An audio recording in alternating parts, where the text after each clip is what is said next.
One of the questions I'm often asked in my role as President CEO is, Sue, what keeps you awake at night?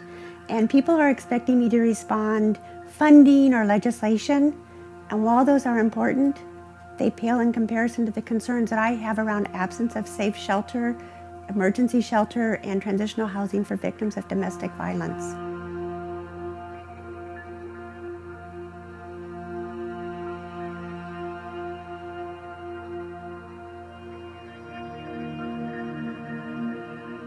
If you look at it nationally, 1 out of every 3 female homicide victims has died at the hands of their abuser as a victim of domestic partner violence. Statistics show on average, a woman will return to an abusive situation on average 7 times.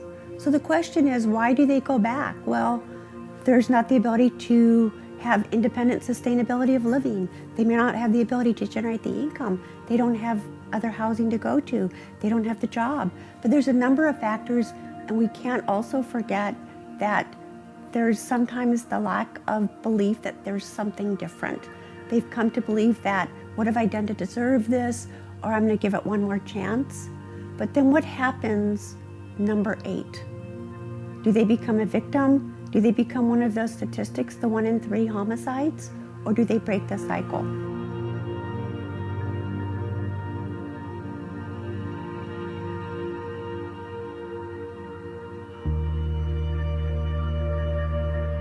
A safe place is really designed to be an emergency shelter, a place where women and their children can come to flee domestic violence. But we need more than that. We need to look at changing and providing the skill set so they don't have to return back to an environment of abuse. So one of the challenges we've had is a safe place has been around for 30 years and the length of stay keeps increasing. It used to be 2 to 3 months, it's now 7 to 9 because there's no resources for these women to go to. So the goal is to build 4 fourplexes. Each fourplex will house a 1-bedroom, 2 2-bedrooms, and a 3-bedroom. And women and their family, their children can stay from 1 up to 2 years for the time that they need to develop the skill set and the ability to maintain independence. And that's looking at a whole complement, including educational placement, job training, job placement, parenting, all of the life skills, and using community resources. But this doesn't come cheap.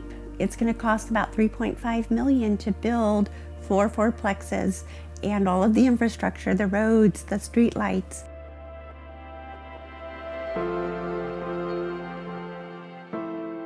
One of the things that's so important in our mission statement is we serve the underserved, those who don't have hope. We may be the first spark to reignite that hope. And when you realize, what would your life be like without hope?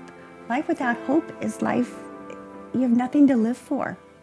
And that's why this is so important, because we can restore hope and break a cycle of abuse that does not carry through with the children and their children. One of the guiding principles for me is the phrase, it's not enough to be compassionate, one must act. And where this became really very real to me is when I was at the Holocaust Museum in Washington, D.C. As you complete the tour, there's a plaque with that phrase. It's not enough to be compassionate, one must act. And we are accountable to not look the other way, thinking someone else will take care of it, but it's our responsibility today with our resources to make a difference. Thank you in advance for joining our mission of breaking the cycle of domestic abuse and restoring hope and dignity to victims of domestic violence, both women and children.